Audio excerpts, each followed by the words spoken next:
भाई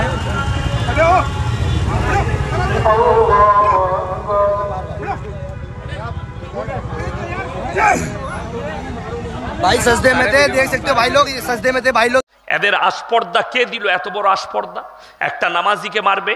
মুসলমান ভাই, এই ব্যক্তির যদি কোনো শাস্তি না হয়, এরা আগামীতে আপনার মসজিদে ঢুকে আপনাকে মারতে চাই।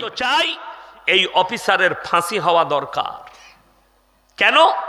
নামাজরত অবস্থায় লাত, এটা কোনো একটা পাগলও করতে পারে না। এ জেনে শুনে পাপটা করেছে। দিল্লির একটা মসজিদে জুম্মার নামাজ হচ্ছে, ভেতরে জায়গা হয়নি, রাস্তার ওপরে মুসল্লা বিছিয়ে কয়েকজন মুসল্লি নামাজ পড়ছিল। একজন পুলিশ প্রশাসনের বাবু লাত মেরেছে। আজকে ওই জন্যই তুমি ইমানের ওপরে টিকে যাও, বেঈমানের চাকা আল্লাহ বেঈমানের ওপর দিকে ঘুরিয়ে দিবে। কে আপনাকে ভয় দেখাচ্ছে আর আপনি ভয় খেয়ে বসে আছেন? देश छाड़ा करे देबो, मुसलमान को भगा देंगे, इस्लाम को मिटा देंगे। हरे मूसा को मिटाने फिराउन आया था, खुद मिट गया। इब्राहिम को जलाना चाहा, नमरूद ने खुद जल गया। और ये 2 टके के नेता ये कह रहा है कि इस्लाम को मिटा देंगे।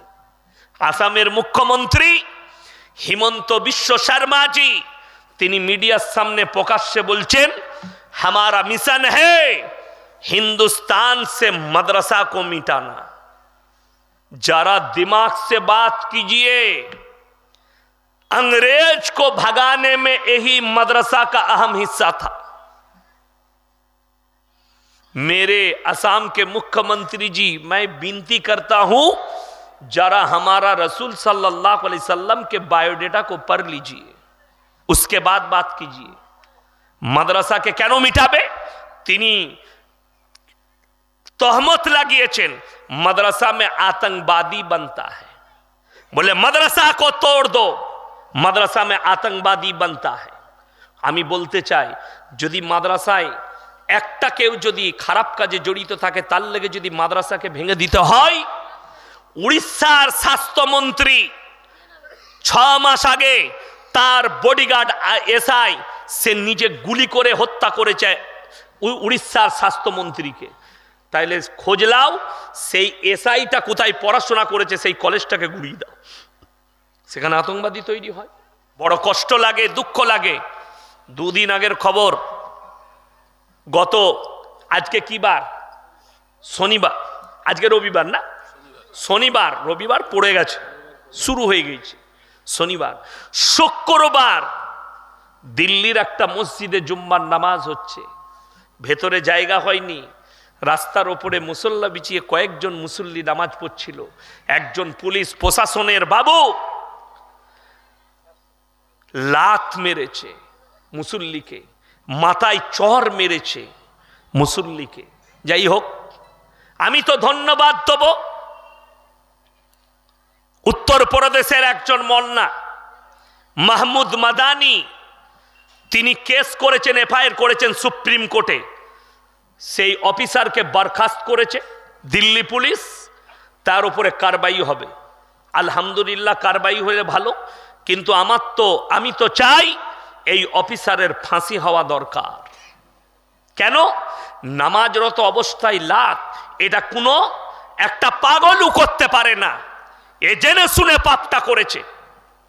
বড় কষ্ট লাগে ভাই। নামাজ তো 5 মিনিট কা হ্যাঁ, 2 রাকাত নামাজ পড়তে কতক্ষণ সময় লাগবে? 4 থেকে 5 মিনিট নামাজ হয়ে যাবে। অথচ ট্রাফিক জ্যাম ছিল না, তাদেরকে লাত মারা হয়েছে। আমি তো অনুরোধ করব যে ভাই, মুসলমান ইমানের ওপরে টিকে যাও। তোমাকে কেউ ভয় দেখাতে চাইছে, কিন্তু আমরা ভয় আল্লাহকে ছাড়া কেউ কি খাবো না? জোরে বলুন ইনশাআল্লাহ। আল্লাহ ছাড়া ভয় খাবার পাত্র কেউ নেই। যদি বলেন বাবা, নিজের বাবাকে ভয় খাওয়া যায় না, সম্মান করা যায়, রিসপেক্ট করা যায়। সম্মান বলে ওটাকে। বড়কে সম্মান করো, ছোটকে স্নেহ। ভয় একমাত্র আল্লাহকে খাওয়া যায়। বড় গোটা পৃথিবী তাকিয়ে দেখছে, মোবাইলে ভাইরাল নামাজির পিঠেতে লাত মেরেছে, পাছায় লাত মেরেছে, মাথায় ঘুষি মেরেছে সেই অফিসার। এদের আস্পর্দা কে দিল? এত বড় আস্পর্দা একটা নামাজিকে মারবে। মুসলমান ভাই, এই ব্যক্তির যদি কোনো শাস্তি না হয়, এরা আগামীতে আপনার মসজিদে ঢুকে আপনাকে মারতে চাইবে। ঠিক কিনা কথা বলে? মসজিদে ঢুকে মারতে চাইবে। তাই মুসলমানকে বলবো, তোমরা মসজিদকে কেউ ভুলো না। হাত তুলে বলুন সবাই 5 ওয়াক্তের নামাজ পড়বো, জোরে বলুন ইনশাআল্লাহ।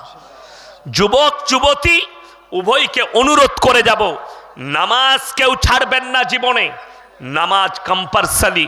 এরপরে আমি বলবো, আপনাদিকে আলোচনা করব। হাত তুলে বলুন সবাই আমরা মুমিন হব, জোরে বলুন ইনশাআল্লাহ।